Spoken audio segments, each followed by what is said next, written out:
Hey everybody, welcome to another brand new episode of CPOV Autographs. I, of course, as always, am Matt, aka Stormageddon.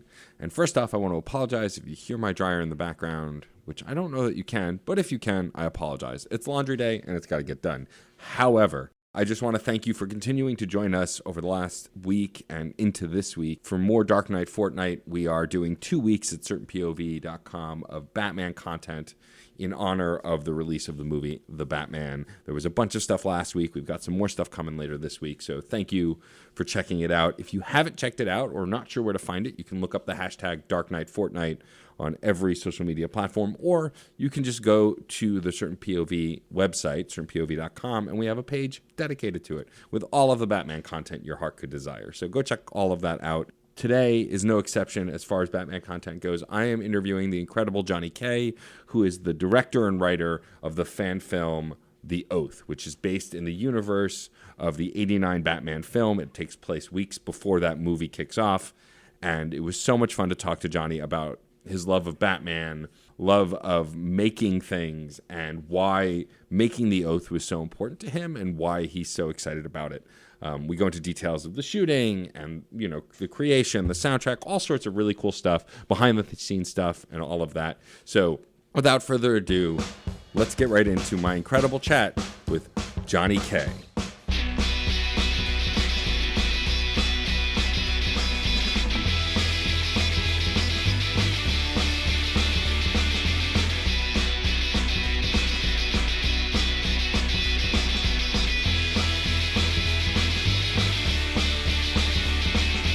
Yeah, I'm kind of all over the map when it comes to Batman. For me, the truest Batman is the animated series because, Kevin Conroy and, I grew up around the time when that animation first started. So, that's where my brain is most of the time for Batman. But that said, of course, the first movie and everything, that, all that stuff, left a huge impact. We're connected through Case, so I already know you're good people, so I'm not really worried about it. Ditto. I'm really excited today to be kicking off my, at least in the recording process of Dark Knight Fortnight, is what we are calling our 2 weeks of Batman content across multiple podcasts within the Certain POV podcast network to talk about the Dark Knight in anticipation of the release of the new The Batman movie, which we are all very excited about. And today I am chatting with the incredible director, Johnny K, who I met through the incredible Case Aiken. Johnny, thank you for taking time to chat with me today. Thank you, man. If there's one thing I can talk about, it's Batman. So you got the right guy. So thanks for having me. Yeah. Listeners can't see this as this is a audio medium, and you cannot perceive it through the sound waves. But Johnny's wearing a Batman hat. He's got Batman posters signed behind him. We were talking hardcore Batman fan, and you love to see it. So I guess let's start by talking about The Oath, which is your Batman fan film that you are directing. It is meant to take place shortly before the very first Michael Keaton Batman movie, and it's kind of when Batman's still in his early days. No one really knows who or what he is. And so I guess let's start by talking about how The Oath came to be. Where did this come from? Where did the idea come from? Because there's so much Batman stuff, and we'll get into that, but this is very specifically the Tim Burton, Michael Keaton Batman. Why this one, since all of the other Batmans that have come out since, you could also do this pre-version of? Right. Yeah. For me, I'm a kid of the 80s. I was absolutely the target demographic for Batman 89 when it came out. Full disclosure, I was 9 years old in June. In June of 89, I was a 9-year-old kid. And it was, not to mention it was the single biggest pop culture event that had ever happened, because it was. And folks who remember the summer of 89, know exactly what I'm talking about. You couldn't get away from this logo that I'm wearing on my head right now. You couldn't get away from the Prince songs. So, for me, why Keaton Batman? That's my nostalgia. That's my childhood. I remember, when I was a kid, just having all the toys, my little Batmobile, my Batwing, I had all my toys out, and I would watch that movie once it came out on VHS. I would watch it so often, and I would just go straight back to my room. I would get all the toys out, and I wouldn't just play, like you would with your G.I. Joes or your superpowers. I specifically remember thinking, you know what, Batman is best in the dark. And as a 9-year-old kid, or probably 10 by the time it came out on VHS, I would just kill the lights in my bedroom. I would get the flashlight out. I would light. I didn't know that I was lighting Batman, cinematically. I didn't know that I was doing that, but I know it looked pretty cool when you kill the lights in your room and hold a flashlight over your Batman toy. It looks like it should. And I specifically remember like taking pictures with like my mom's camera. And in those days, you'd have to send off the film and wait 30 days for it to come back. And when the pictures would come back, they would never look as good as what I saw in my camera. Right. So, I mean, for me, my love of Batman 89 goes all the way back to the beginning. And who can I blame for the oath? I will blame my buddy Guillermo Mejia. He is a costumer here in the DC area where we live. And he, I guess a couple years ago, decided to buy a Keaton, screen accurate Michael Keaton Batman costume. Amazing. And I'm a photographer in a previous life. And as soon as I saw pictures of this costume on Facebook, I hit him up. I said, you got to come over for a photo shoot, because guess what I'm going to do, Matt? I'm going to get him in a room. I'm going to turn the lights off and I'm going to put a light over his head. And I'm going to do the exact same thing I did when I was a 9-year-old kid. But now my Batman is 6 foot tall. And, it was all carefully orchestrated from the beginning. And anyway, of course, he was up for it. Got him over here. We did a little photo shoot out in the garage. And I literally did exactly that. And I just started messing with the suit. And it occurred to me pretty early on in that photo shoot, Batman it's kind of like the shark in Jaws. Like the less you see of him or the more you kind of just get hints that he's there, the cooler it is, because it's such a more of a mystique thing. And sure. I started noticing, if you just edge light him really heavy, because it's an iconic silhouette. So you light up the edges, show off the ears, and all these things started popping out of that photo shoot. And I mean, 30 minutes in, I'm like, okay, I want to see how this, moves. I want to see how these pictures move, motion pictures. And right after that, I'm like, I need to write a story. And it was specifically going to be in the Keaton era. And once the story and screenwriting process kind of came out of that, the story landed squarely like 1 week before the events of Batman 89. There's so many nuggets in that movie, story-wise, you could dig into. Like there's, the death of Johnny Gobbs was alluded to in the first scene. He got ripped and took a walk off a roof. And as a storyteller, I'm like, what the hell happened to Johnny Gobbs? Like, I want to know, and in my mind, I'm sure the comics have tackled it in 30 years, but in my mind, I'm like, I want to see some of these events and kind of get a different look at that world. So it really started with the photo shoot. And next thing you know, we ended up shooting it, and now we're in post, and it's been a long road, but it's been a blast. That's so cool. It's funny you talk about playing with your action figures, and like, I always feel like no matter who you are, how you grew up, if you played with action figures, gender notwithstanding, race notwithstanding, like any and all people who played with action figures of any kind, or just figures and dolls of any kind, let's like even make it broader. I feel like everyone had their own original thing they did, but they feel like no one else did. And the more you talk about it, the more you find, oh, I wasn't the only absolutely insane person who did this with my toys. Like for me, and also it leads you to, like, you connected it to your actual, life as a photographer and now as a director and writer. I used to take, it didn't matter what kind of toy it was, whether it was Batman or Mighty Max or Ninja Turtles, but I would create like a rock band out of like 4 or 5 characters, whichever action figure characters, and then like they'd play a concert and I'd play some music, and like I would try and record it, and of course it never sounded as good as you thought it did. And now like I produce a ton of podcasts, I record a ton of podcasts. It's just funny to me the insight into your soul that childhood play can provide. Right. Like it's just wild to me. And like it happens the more I talk to people who played in any way, whether I used to call what we call LARPing now in live action role play, I called playing big, when we would be the characters growing up. And like I'd never in a million years imagined that in my adult life I would be able to cosplay as some characters that I loved as a kid, or like I would be able to create these kinds of stories. Like it's endlessly fun to me to make those connections. I want to talk a little bit about the costuming since you brought it up, and then move on to maybe the story, the broad synopsis of the Oath. But like the costume is just so good. Like I've seen the photos on the site. Like it just looks like a step right out of the movies. But even you show like other costumes, like the police uniforms, the batarangs. Like, was it really important for you to guys to get this as accurate as you could to that Batman, since you are projecting a very specific era? Within reason. So I'll be careful with that answer, because the first thing diehard Batman fans will notice when they watch The Oath is that the suit that Batman is wearing is a Batman Returns suit from 1992. And I mean, you know how fans are. I'm already bracing myself for you don't know what you're talking about. You got him in the wrong suit.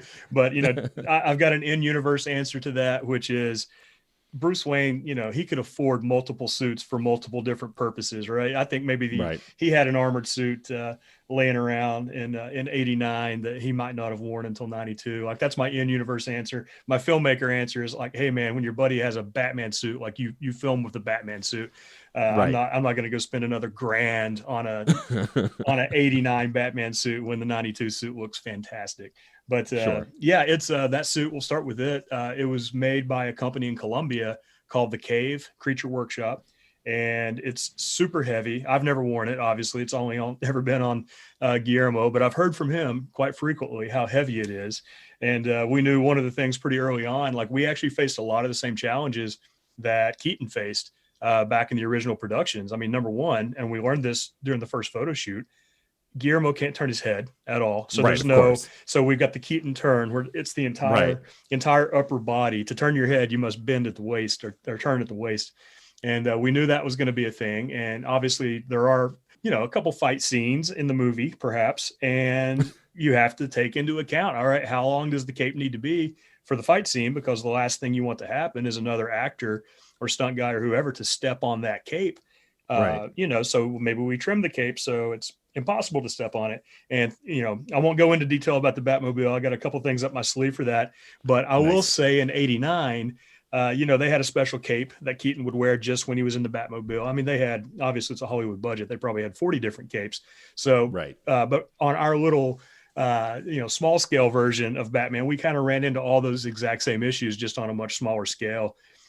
You mentioned the Gotham police costumes. That is absolutely something I underestimated when we went into this. I'm like, it's fine. We'll find some, some suitable leather jackets and stick some cop gear on there. And, I'll have some custom Gotham police patches, made up and stick them on.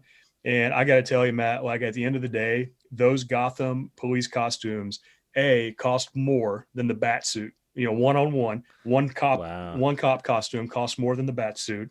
And we needed two of them. And they ended up being absolutely the most difficult thing to put together because the suit came pre-made. It was provided by a vendor. Those Gotham cop costumes had to be fabricated. We did go with off-the-shelf leather that we had shipped from the UK. It was the closest match I could find to '89. And then as I was thinking, they filmed Batman '89 in the UK. So in my mind, I'm like, I wonder if we track down the same coats from the same supplier 30 years later. But it's, very much, if you study the Gotham cop costumes from '89, it's really got a German feel to it, kind of a submariner or naval pea coat. It's all leather, Sam Brown straps, a bunch of leather, a bunch of different hardware, and the 8-point old school, cop hat. And we just pieced all those things together and super happy with the result. We went through a couple different versions of jackets, and the first couple that showed up were a little more on the pleather side. And I took a look at it and I'm like, you can't replace the look of leather, on film. So there's going to be no pleather in my Batman movie. So it was a lot of work though, but I'm happy with the result. That's awesome. I mean, it's funny, you don't always think about that. And of course, like most superhero movies now have these gigantic budgets, like back when Batman '89 was happening and even the Superman movies before it, like these costumes had to look really good, not only on the actors, but they had to have different versions, and it couldn't have been cheap because no one was making anything like that now. Whereas you have to assume, like, especially with a lot of the Marvel movies, the costumes have been more functional, which makes total sense. Not the flight suits like in the early X-Men movies, but like, comic accurate to a degree. But like, also there's a business for that now. I'm sure there are tons of companies that make that. And also just how big cosplay has become, both by people making stuff at home and 3D printing, as well as stuff you can buy online. I just feel like now it must be so much easier than back then when they're making that bat suit from scratch, not having any idea how to make something like that. And like, we're lucky it looked as good as it did. I recently rewatched the Raimi Spider-Man trilogy. I was in the mood after seeing No Way Home, and like, man, that first Spider-Man suit could have looked so much worse than it did. It looks really good. It's not my favorite on-screen Spider-Man suit, but like, considering what they were trying to do at the time, Like, it's just astonishing to me. And I love, like, the close-up photos you show of the costuming stuff that you guys have on the Indiegogo. Like, it looks great. And so that it's really cool to see. I would love for you to tell folks a little bit about, like, exactly what like, without giving up the ghost, of course, the narrative of this tribute to the 89 Batman. You said it does take place a week before the movie happens. Can you give a little bit about the plot summary without, giving away everything? Yeah, I can go a little bit. First thing I'll say, we've not covered it yet. It is a short film, Yes. which I'm very happy about. If this was a feature, I would be broke. I would be completely in financial ruin. I would probably not have many friends left. So that's why it's not a feature. But yeah, it is a short film, and it's going to end up on YouTube when all is said and done. Obviously, I don't own the IP to Batman. The world might be cooler if I did, but because I'm not tangling with Warner Brothers, obviously it's going to YouTube and will be there for free. That's its final resting place. But yeah, plot-wise, set a week before Batman 89. And one of the goals, I've kind of alluded to it before, to me, there was something about Batman not necessarily being on the pedestal and in the spotlight. I like the idea of Batman as the shark in Jaws, where you can kind of feel his presence.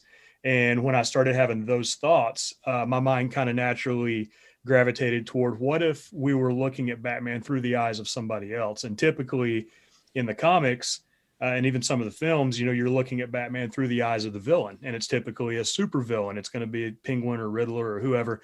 And I knew that that's not my taste. That's not my style. Right. And by the way, those stories have been told. Right. There's plenty of that out there. So, I had a few ideas. I settled pretty early on that I wanted the main character to be a Gotham cop, to be a Gotham police officer. There's a comic series you probably know from back in the day, written by Ed Brubaker, which was called Gotham Central. And it's a fantastic, I think actually that comic series ended up leading to the show that became Gotham on Fox. But I love the idea of viewing Batman and viewing Gotham City through the eyes of a Gotham police officer. And I won't throw all my ideas out there because I want to make some more of these if I can. But that idea of making it from a cop's point of view really interested me from the beginning. And the story kind of developed from there. So what I can tell you about the story is it is from a cop's viewpoint. It is very much a street level story. I kind of wanted to look at what's going on in the back alleys of Gotham, kind of the seedy underbelly, the stuff we didn't see in 89. I don't want to go too much further than that. I will say there is a character in the story that I'm pretty proud of who plays a lieutenant to Carl Grissom. If you remember, Carl Grissom was played by Jack Palance in 89. And in our story, I kind of saw that maybe there's a power struggle at the top of Carl Grissom's empire. And maybe there's two lieutenants, one of whom is Jack Napier, who is obviously played by Jack Nicholson. And then the other is the new character that we created for our film. And I like the idea of there being a little power struggle. They know, Carl Grissom's not going to be around forever, and who's going to take his throne once he goes. And again, this was set a week before 89. So there was no Joker. There was only Jack Napier.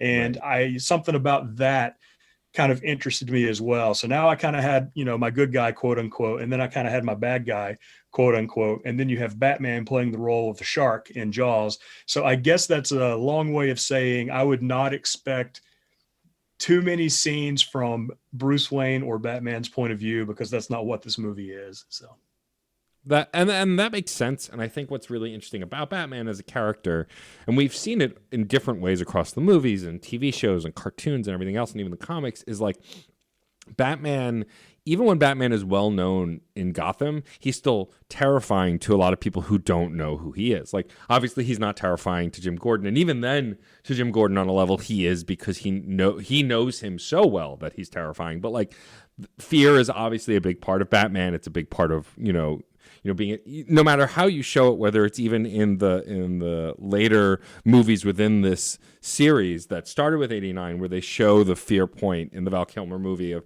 how he became Batman. He was attacked by bats and he was afraid of them, and that's why. And like, that story has even changed over the years of Batman's relationship to bats and why he chose the bat. And I think that, besides the Green Lantern comics, the Batman comics have dealt with fear the most, and I think that doing it from that perspective, comparing Batman to the shark, makes a lot of sense. Even in the interactive media, like, I love the Batman games that have come out over the last decade. And what they do with those is it's still about fear. Like, and that even Batman, when he's afraid, he can't be afraid, and what that's like when he's wrestling with his own fear, whether it's the Scarecrow or the Joker and things like that. And so I think that poising your film from that perspective makes a ton of sense. Right. Yeah. And I mean, we had a lot of luck with that too, because it actually helped us out a lot with things like production, and we can talk about that later, but it all comes down to how you light him as well. You know, there's a couple, I found there's a right way to light Batman, and there's a wrong way, in my opinion, to light Batman. And, you know, I had a lot of fun with that because you can really, you know, tell your story with the lighting and how you choose to portray these characters. And I knew very early on we would never really see the spotlight on Batman just because it was not his story per se. He certainly has a role to play in this story, and a very important role, but I knew pretty early on that he was not going to be the main focus of this. And I wanted, you know, I wanted the audience to feel his presence more than, you know, seeing what Bruce Wayne is up to today, because that's, you know, that's been done. That's been done a lot. Sure. And I think like, and we're going to see this, I think, in the Batman, you know, the idea of like, who is Batman, who is Bruce Wayne when you don't know him and when you don't know about him, and like why people wonder about him. And like you, with the intense red lighting they've been using in the posters and in the ads, you know, or even the trailers, I think adds to that too, right? Like it makes the images bleed. It makes the movement bleed in a way that you're like, well, what is happening? Right. Why are they afraid of him? Or like even the strobing effect when he's going down that hallway while people are firing at him. Like, I think that lighting Batman differently than other heroes, like Superman, you want a bright light on. He exists in the sun. He is, you know, it's why I think Man of Steel fails in a lot of ways. You know, no matter how you feel about that movie, I think Henry Cavill does a great job, but I think they don't shine on Superman. He's meant to shine. He's a Boy Scout, you know, in a way that Batman is not a Boy Scout. And that I think they do get right a little bit in the Justice League stuff and Batman vs. Superman, even though I don't love those movies, is like, Batman's not a good guy. Bruce Wayne's not a good guy. And like, he's to be feared on a level. And like, I love how relatable he is in moments in the animated series, but I think it's important to understand that this guy is also probably out of his mind, right? Absolutely. He is like, he's struggling with trauma and things that we can't even imagine, and this is how he solves for it. I want to talk a little bit about the production. Obviously, you guys are on Indiegogo. You raised money for this fan project, you know, to get people involved in this love of Batman. Where did the idea to go to Indiegogo come from? Was it just that seemed like the only place to kind of get the production rolling and get the funds rolling? You know, how did that relationship and partnership work? Yeah, it actually, it was the other way around. Actually, I mean, I was going to make the movie regardless. That's just kind of the curse of the curse of the artist. Like, that's just, sure. Once you get it in your brain, like, you're going to do it. It's either going to leave you in financial ruin or, you know, destroy your life, but by God, it'll be done. So I think probably a lot of people can relate to that. So I knew I was going to make the film regardless.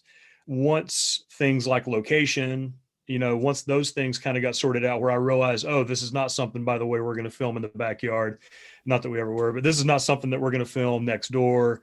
There is going to be a locations cost to this. There's obviously, even if you're not, you know, paying folks, because it is a fan production, there's going to be travel costs when you're filming out of town. There's going to be hotels. It's multi-nights. By the way, you'd better feed these people too who are showing up on your set. So when, you know, I really just kind of broke down the budget once we knew locations, and I just broke down the budget. I thought, you know what, I'm going to take a little help on this one if I can get it. And to be completely honest with you, like, I was fully prepared. If the Indiegogo, I don't even want to say success or failure, because I knew that even if I raised $14, like, that $14 would help me out with Gotham cop costumes. It's going to help me out. You know, anything would help. Right. So it never really hinged on whether the Indiegogo was going to be successful or not, because I was going to make the thing anyway. It just became a matter of offsetting our costs. And I didn't know if we were going to get $1,000. I didn't know if we were going to get $3,000. And as it ended up, we got almost $8,000, which was awesome, because we pretty much there toward the end, I was actually being very careful, because the last thing I would ever do is profit 1 cent off of, you know, this IP. I'm not going down that path. So I was keeping an eye on my budget and our operation costs and how much money we were raising. And fortunately, we raised less money than what it cost us to make the movie, which is good. Warner Brothers will be happy to hear that. But yeah, with Indiegogo, you know, I certainly picked them. I think with Kickstarter, unless they've changed, Kickstarter, you don't get any money unless you meet your goal. And because I had no idea, you know, really where to put our goal, I just knew any help would help. I chose Indiegogo knowing that even if we didn't make whatever arbitrary goal I picked, because I did not just put our budget out there as the goal. I didn't do that.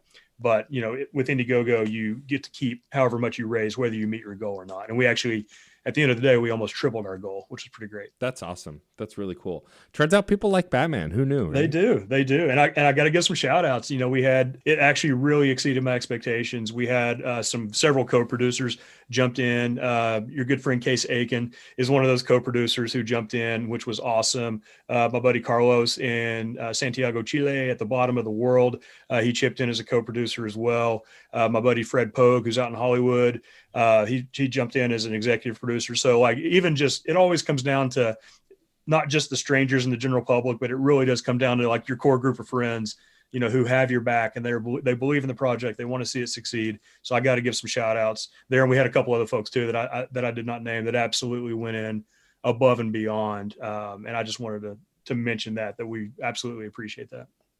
That's awesome. Now, talking about Batman more broadly, obviously, I assume you're excited about the upcoming film. You've seen some of the other media. Do you have a favorite Batman comic or Batman moment outside of the 89 film? Or is the 89 film really where your Batman fandom truly lies? It's there, or it even goes back a little further.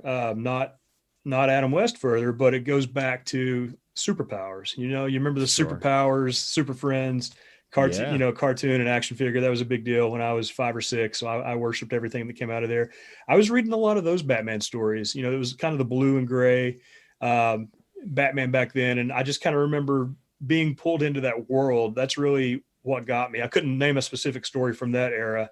And then a few years later, once I kind of went back and looked into it, Year One, Long Halloween, the stuff that everybody's going to say, those were the ones that I thought, wow, there's just such deep lore here. And those kind of pull me back.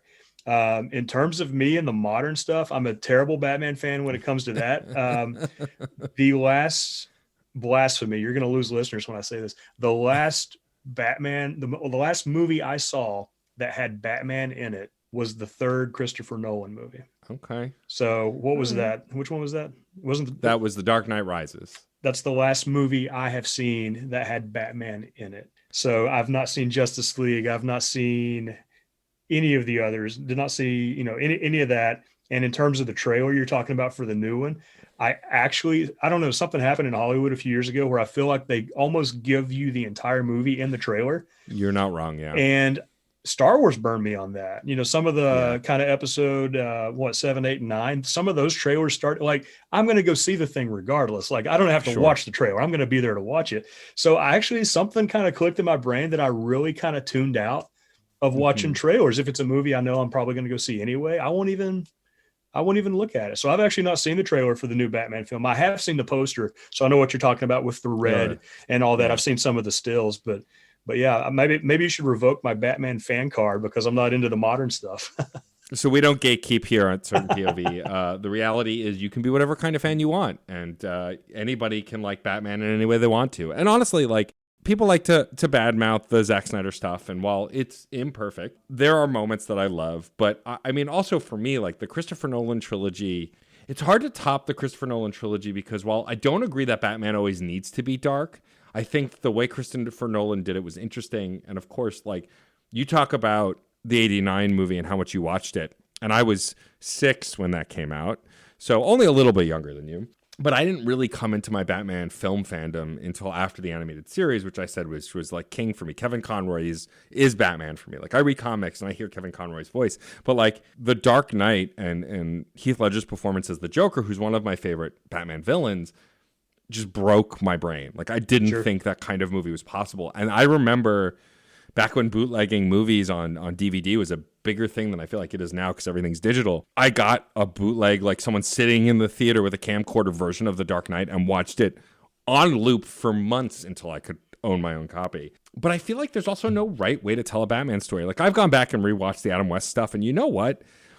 I mean, people like to make fun of it, and of course it's goofy, but all those old Batman comics were also really goofy. My friend Patrick Willems on Twitter likes to remind people that there's a comic where Batman pulls off a mask that he was wearing over his cowl, of a person's face. So, we got to take it all with a grain of salt. But like, I think still to this day, Adam West is one of the best Bruce Waynes we ever got. He's just so good at like the dry wit and the charm, and he's an attractive man. Like, it's just, I think he, you know, a lot of people like to make fun of his you know, the bat with 2C and all of that stuff. But the reality is that character was pretty goofy before then. And like, Cesar Romero's Joker, like just painting over his mustache is so iconic. And like I've seen Cesar Romero without the makeup, but I can't, it's hard to picture him without it because he's just so iconic as the Joker. And so I think there and I get the, you know, living in internet culture and with Twitter and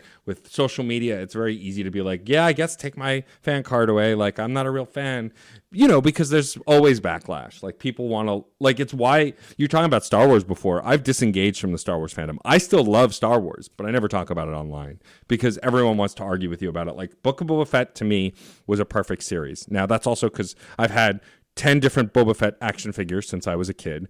Since I was 4 years old, he's been one of my favorite characters in science fiction, knowing nothing about him other than he had a backpack and a missile launcher and a flamethrower.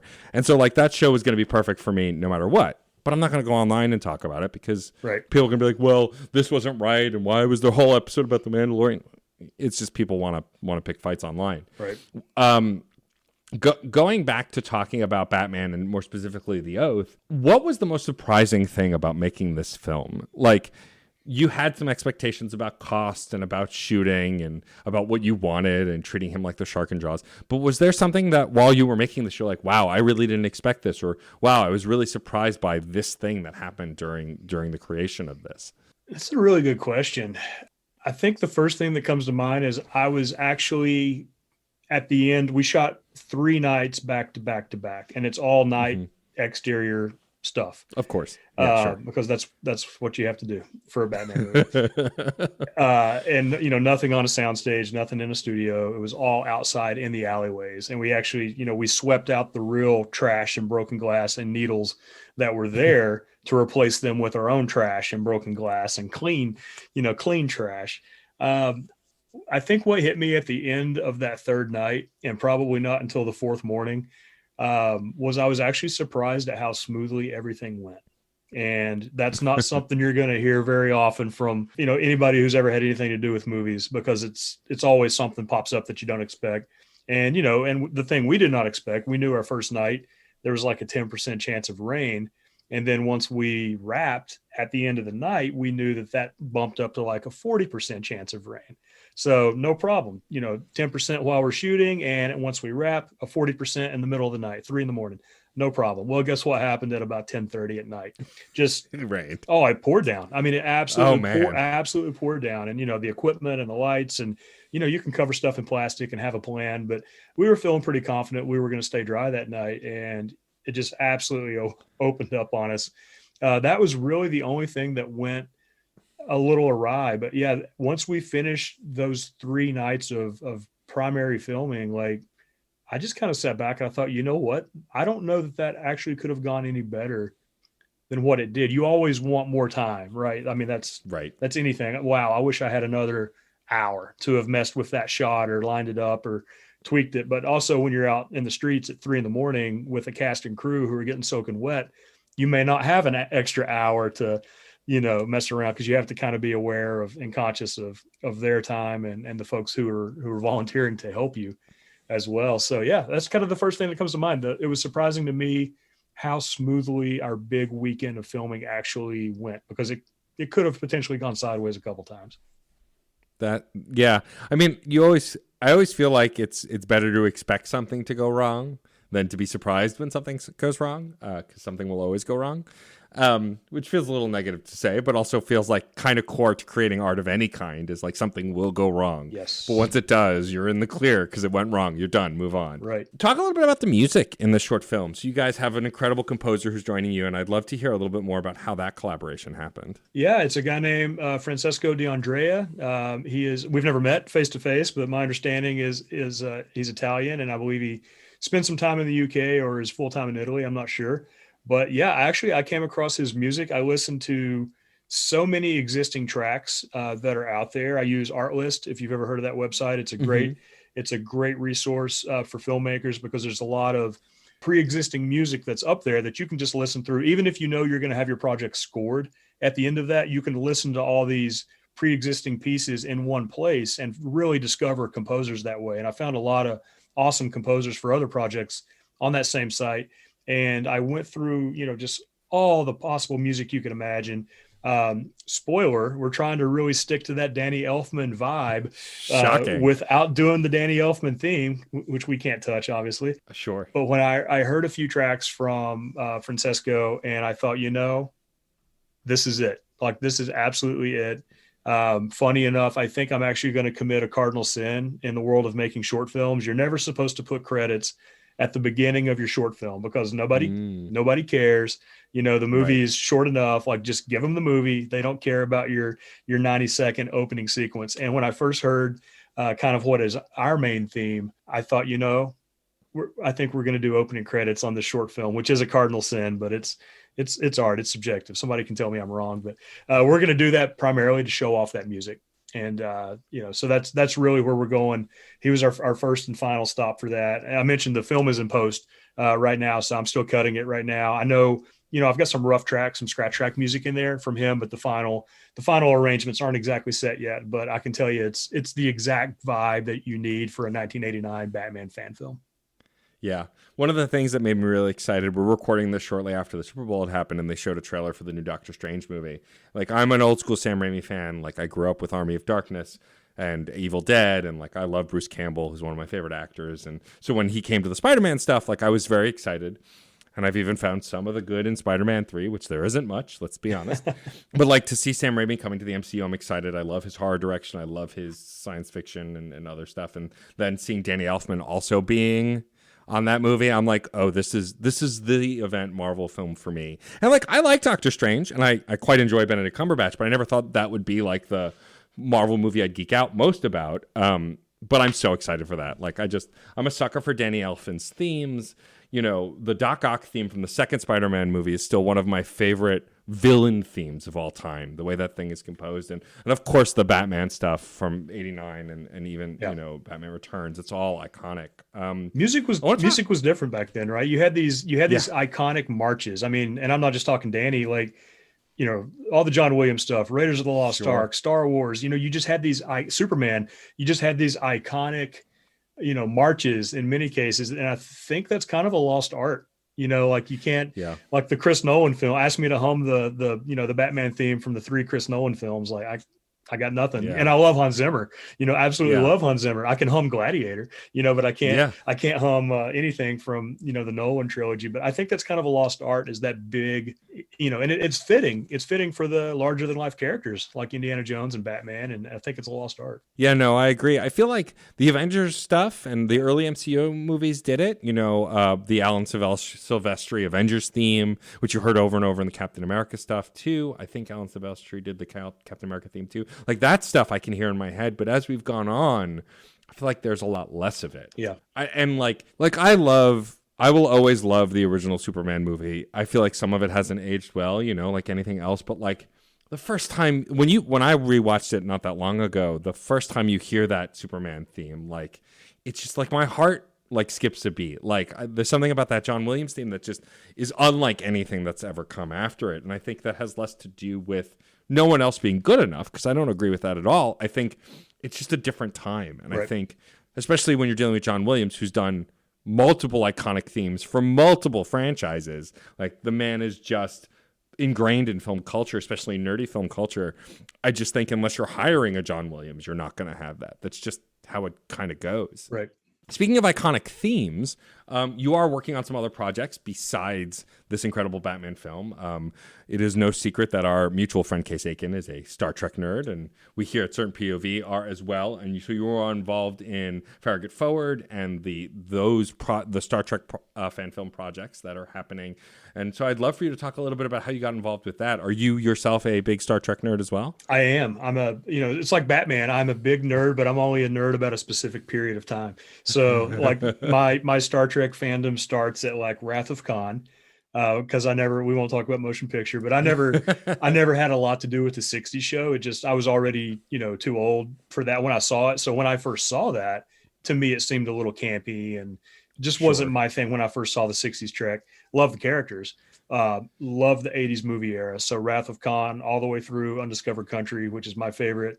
Some great films. And I love that era of Star Trek. Love Next Generation, love Deep Space Nine. I love Enterprise. Not a lot of people like Enterprise. I love it.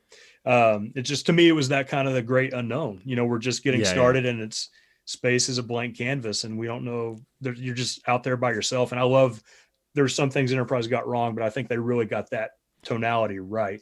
And love that. So yeah, fast forward, John Broughton is the executive producer from Farragut Films, has been making Star Trek fan films since about 2005. And, he took about a 5-year break and then got back into it with the project that we're working on now. But you're talking about a guy that has a long history of making Star Trek fan films. And I was never really aware of the fan film scene. And I actually said pretty recently that I had no interest in ever directing or shooting fan films. And now I've shot 2 of them in the last 3 months, 6 months. So yeah, John and I were friends. His son, Xavier, actually co-starred in a short film I made a couple years ago called Red Eagle 1. The trailer is out. The actual film itself, I'm taking a little more time with, so the film is not out yet. But John's son was in there, and John and I just kind of kept in touch over the years. And John was also always around our premiere parties for movies. And, we shot a couple things together. And last summer of 21, he handed me a script and said, hey, by the way, I want to get back into Star Trek fan films. Here's a 3-minute script, and it's set in the movie era of Star Trek, like the Wrath of Khan era with the monster maroon uniforms and the Klingon, like the iconic Klingons. And he said, I want you to take a look at this script. And I looked at it, and it was only a 3-minute piece. Like if it was a 40-minute episode, I would have just said no, because I had an absolutely full plate. But it was a 3-minute, we ended up calling it a prologue, just to kind of set the story, set the stage. And I read it. And as soon as I read it, I thought, I can picture this in the movie era of Star Trek. Like I know exactly what this looks like in my brain. If I agreed to shoot this, I can visualize this exactly how I would do it. So I committed to John. I said, you know what? I'm in. I want to shoot this and I want to film it, and let's do it. So he brought me in to direct and shoot that. We shot the 3-minute prologue in October of 21. It actually just hit YouTube early February, like February 1st, maybe the last week of January. So it's just been up a few weeks, and it's up, and it's called Farragut Forward. And it's really John's original characters from the Farragut film, Starship Farragut universe. It's their first jump into the movie era of Star Trek. So no more 60s primary colors. Now we're in a different era. And that's really what appealed to me to do that. And boy, did I not understand what I'd bitten off after that, because now it's like, okay, we've set the stage. We've put our characters in mortal danger, and now we need to get them out of it. So kind of the next thing is filming the full episode of Farragut Forward, which we're going to be shooting later this year, 2022. Lots of ambitious goals. The script is awesome, by the way. Like, forget the sets and the costumes and all the Star Trek-y stuff you think of. Like, the story itself is a great story. So I'm super excited about that. But yeah, it's a lot of work. We have production meetings. I mean, every week. We're in pre-production now. We're meeting, multiple times a week and doing all the things to get everything lined up and checking locations. And we're also, I got to mention, we are crowdfunding for that as well. John has launched that on Indiegogo. So anybody listening, please help us. That's Indiegogo, Farragut Forward.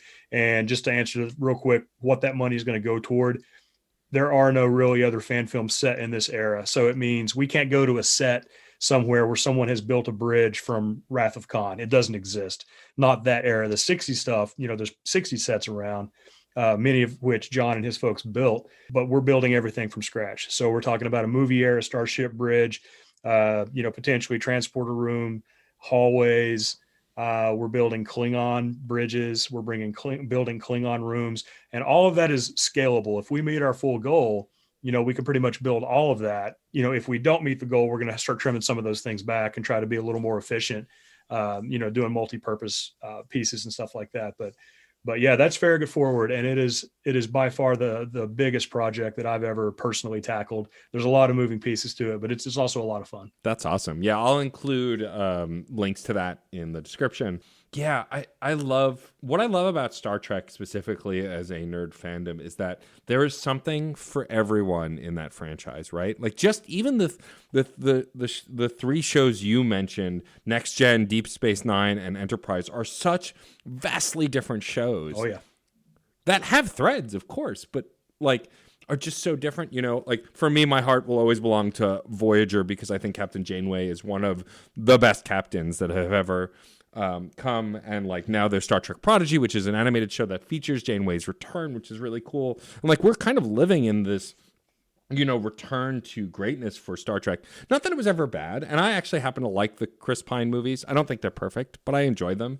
But like between Discovery and now we're getting Strange New Worlds where they're going back to the Captain Pike era. Like I just think it's really interesting how they're engaging with this media because it's about discovery. Like they have a show called Discovery, and that's what Star Trek has always been about: learning, growing, finding things. Like, right. I love Star Wars as much as the next person, but the fighting and the dark side, light side stuff. I think the reason I like The Mandalorian and Book of Boba Fett so much is because it's not about Jedi, and I love Jedi, and I love Jedi stories. But what about everybody else? There's so many people besides Luke Skywalker in this world. The thing that crushed me about the sequel trilogy, which all in all I thought was okay, is that, spoilers, I guess, for Rise of Skywalker, but like Rey comes back to the Skywalker legacy, which I get it. And I love Mark Hamill and I loved him in the newer movies, but like there are other people in this world. Why do we keep coming back to this one family? Right. And so what I love about Star Trek is it's gone so much further past, like Spock was in Discovery and stuff, and we had Captain Pike, but also they have a whole new crew, whole new alien races. For me, the biggest thing is to get to see such an incredible actor, Duck Jones, who's been doing creature work for so long and is one of my favorite actors, to be a lead on that show. Yes. As Saru, and do it so well and get so much to do, especially in the second and third seasons. It's like this is a show that understands Star Trek and how Star Trek grows and changes, and we're only getting more of that. And so, like, to hear all I've heard about John and all I've heard about the Farragut Forward and the stuff that you guys are trying to do, like, it just sounds like you have the same kind of love that even modern Star Trek fans have, and that's really amazing to see. And to see in that short clip, and what I can't wait to see in this full episode that you said you wouldn't do and now you're doing, which I also think is the truest creator's burden. Is like, I can't do that. I don't have any time. Right. You read the script and it's like, oh, I love this. I love everything about it.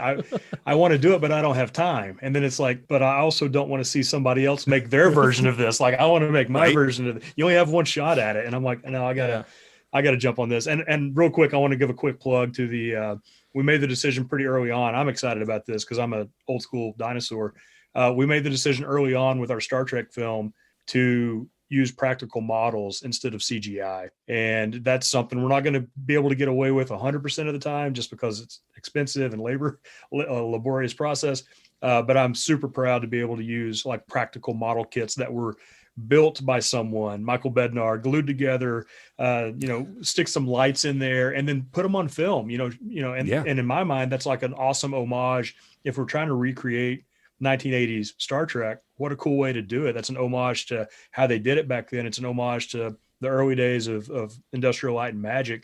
And I was pretty excited about that when I read the script. And I told John, I'm like, if we're going to shoot, a Klingon bird of prey, like I want to shoot a practical model.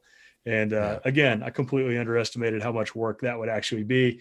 But that's if you saw the prologue, which is out on YouTube, you'll see the Klingon bird of prey in that 3-minute clip, and that's a practical model instead of CGI, which I'm still pretty proud of. Yeah, I don't mind CGI, but what I love about the TV show, the Star Wars TV shows, like I mentioned earlier, and even Discovery, is like there are clearly CGI shots. There's tons of them, but when they can do physical shots, they do them, and you can tell. Like there are times when they're in the shuttle in Discovery, and like that's a model on a set that they're standing in. You can just tell. There are moments where I don't think about it that much, but when you get to see those creatures in physical space, like it's unlike anything else. Like the reason I love Baby Yoda is because 90% of the time it's a puppet, and I love those puppets. Right. It's just nothing will compare to the Return of the Jedi and like how Yoda looks in that Right. versus the prequels, which like I think get a lot of unfair hate as we've gotten older. Like they're not perfect movies, but like Yoda, who I love in the prequel movies still, just it doesn't have the same weight that model that puppet had on set, with Frank Oz in person. It's just, I think that I will always love that more because I'm the same person that as a grown adult nearing his 40s, if I'm in the room with a puppeteer and a puppet, the puppeteer vanishes. Right. Like my brain just filters them out.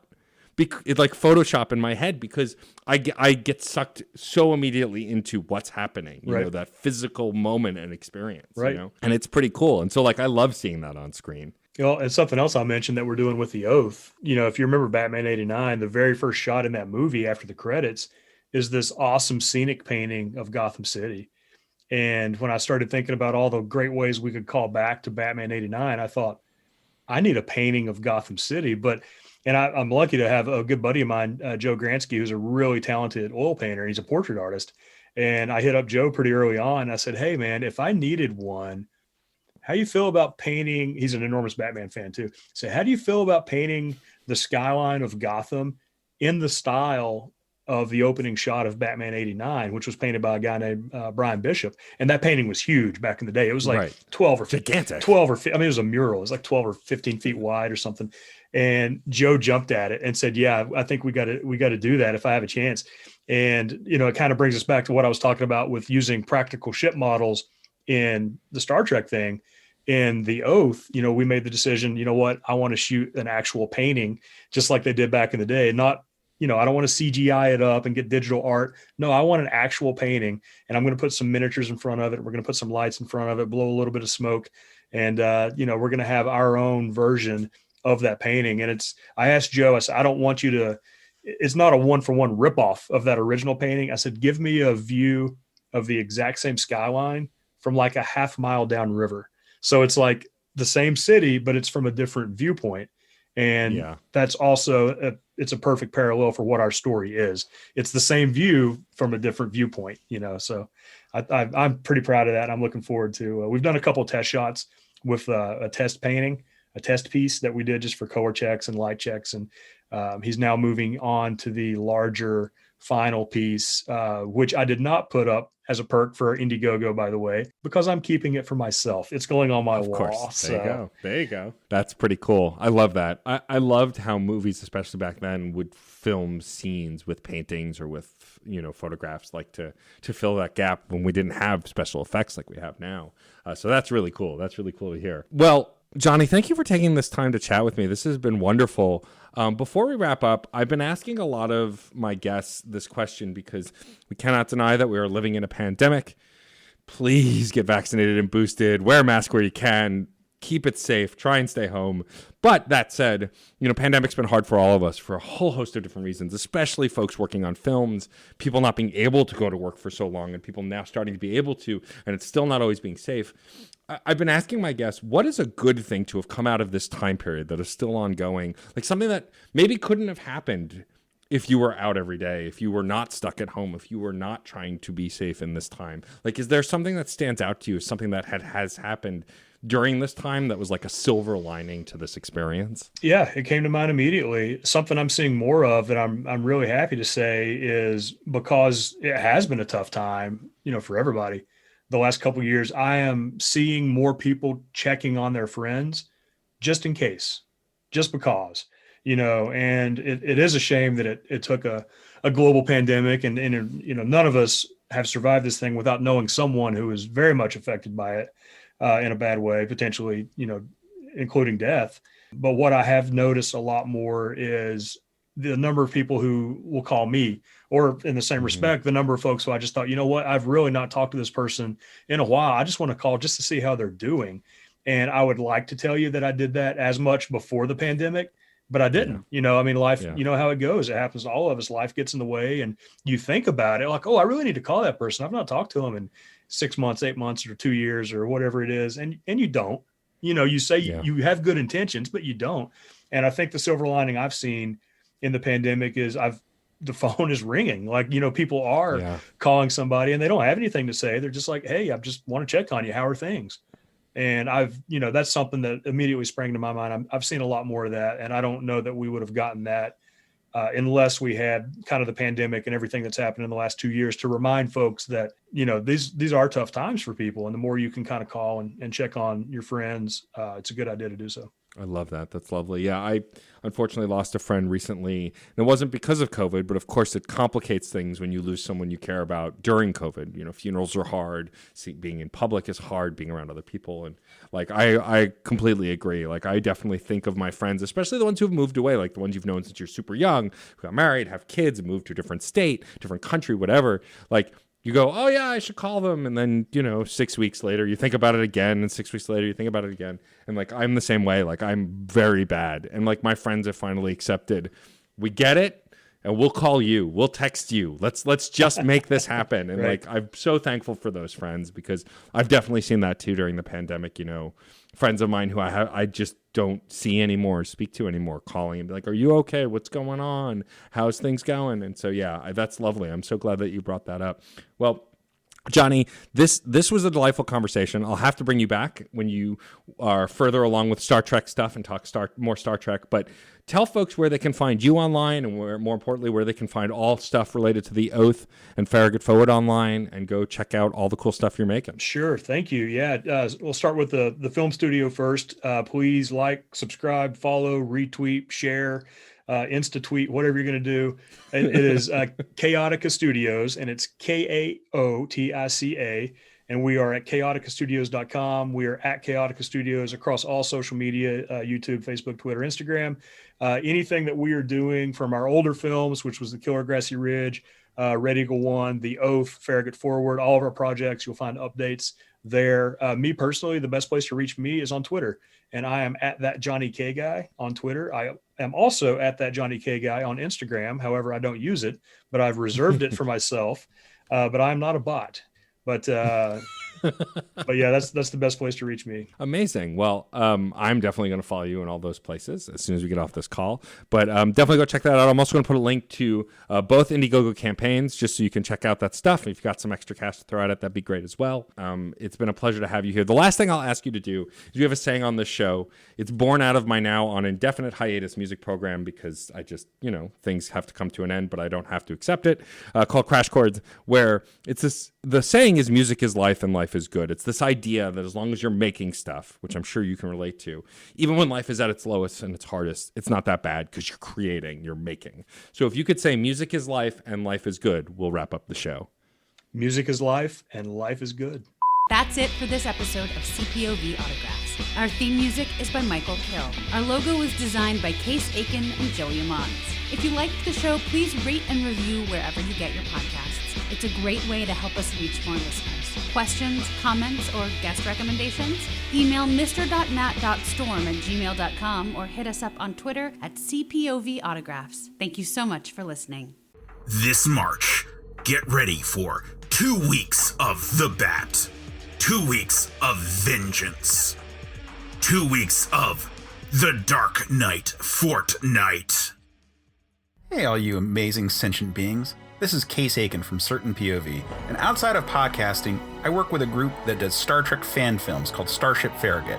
For 15 years, we've been doing material inspired by the original Star Trek series, but now we're moving on to the movie era with our latest production, Farragut Forward. And that means new sets, new props, and we're gonna have to make those monster maroon uniforms. So we have a crowdfunder running right now. Backers can get access to our soundtracks, have their names show up on screen as part of a duty roster, or even get a walk-on role. Our hope is that this is just the beginning, and that the assets we create with the money we raise will go towards future productions, including possibly a sequel that may just be written by a certain scruffy, nerf-herding Man of Steel who'll take another pass at it.